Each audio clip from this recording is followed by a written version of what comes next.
Welcome to the Further Light Podcast, presented by Wisconsin Freemasonry, helping you accomplish your Masonic goals through education and more light. And now, I present to you Brother Napoleon Janczak.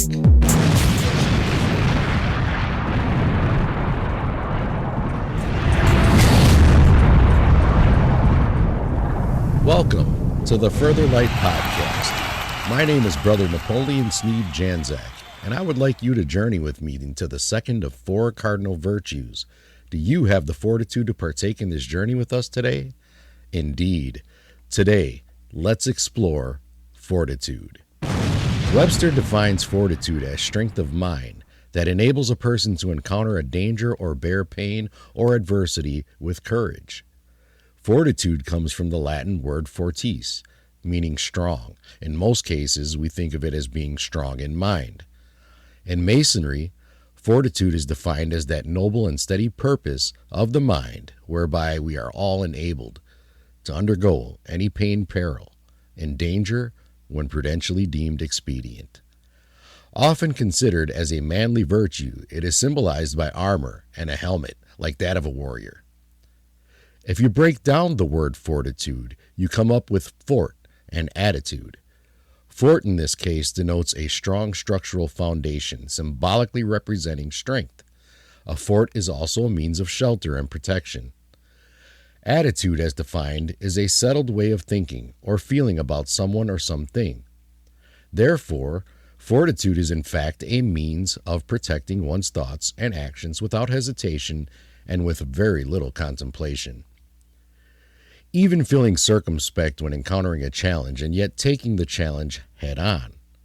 Regardless of temptation or unchecked passions, we are taught to build courage in unforeseen circumstances.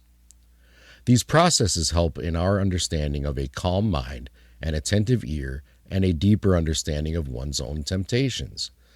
The Mason soon understands his own limitations, yet still strives to overcome his personal fears, or at the least make a concerted effort to do so. We most commonly see this when a Mason feels the need to correct a brother in opening and closing a lodge, but he tends to curb his passions and decides to confront the brother at a more appropriate time. This becomes more difficult if you are one of the junior members of the lodge. It takes a certain level of courage to criticize or critique another's abilities, particularly if they are years more experienced in the craft. Fortitude is often placed with courage. The Greek philosopher Aristotle believed, and I quote, "Courage was a virtue or a mark of excellence," end quote. He believed that the courageous person only feared things that are worthy of fearing. Fortitude being that part where we fear a certain confrontation or experience, but understand we must go through that experience personally to overcome that fear, and also improve ourselves in confidence in helping others understand fortitude through witnessing it in action. You are first introduced to the cardinal virtues in your entered apprentice degree, and although you may have exhibited fortitude just by entering the gate of what was then your initiation into the mysteries of Freemasonry, having strength of mind and heart were instilled in you early on. So let us explore a few examples here. You often hear about prize boxers, prize fighters having heart. While in the ring, the battle is first in the mind, leading up to the moment the first round bell rings. The mind is beset upon winning by using strategy and knowledge gained from other courageous experience previously. The mind sets you on a path to victory or loss without actually knowing what course that will take. Your heart, metaphorically speaking, is what gives you the extra will to go on when all seems lost or impossible. Survival instincts and sound decisions are born out of the heart to persevere in any given situations. Temperance, as you know, is the precursor to fortitude, and is a good reminder of subduing one's passions and rash behaviors. In Masonry, that means clearing one's evil thoughts or misguided inclinations before taking up any work or labor within the lodge.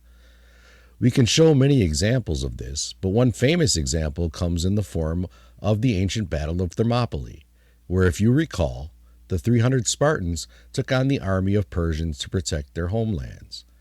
Now, we cannot say with certainty exactly how big that Persian army was, but it was indeed big as documented evidence or cases have presented themselves. A seemingly impossible task, nevertheless. The Spartans were in uncertain circumstances. History and legends tell us they are taught the principle of strength of mind, body, and spirit while they're young, or in other words, heart in the spiritual context. Fortitude, in other words. Indeed, the shining example of persevering in a noble cause. As progress is made in Masonry, a great exemplification comes in the Hiramic legend of the Master Mason degree, where you go through a series of stages and trials, and so some peril to overcome all fears and passions through strength of mind and all facets of mortality. That lesson in fortitude is a constant reminder of the internal struggles we all face time and time again. Plato believed that fortitude or courage was taking action in the face of fear. He states, and I quote, "A brave man acts in the face of his reasonable fear. It is the never-failing salvation of the opinions which law and education have prescribed concerning dangers. It is the emotional strengths that involve the exercise of will to accomplish goals in the face of opposition, external or internal," end quote. All of us had to encounter some obstacle in our lives and become brave in some form to work up the strength to take it on. We had to show fortitude at some point. The cardinal virtues are the building blocks to making strong Masons and strong leaders. Learning, understanding, and living by the cardinal virtues creates a harmonious existence. It's essential to be able to trust others as we make our journey through life, having been often tried and being ready to be tried again. Thank you for joining me, Brother Napoleon Sneed Janczak, and the entire Further Light team on your quest to find more light through Masonry. Are you interested in learning more about Freemasonry in Wisconsin?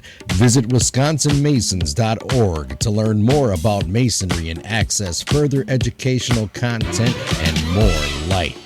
Once again, that address is wimasons.org. Any questions, comments, or suggestions, please email us at education@wisconsinmasons.org. And thank you for listening.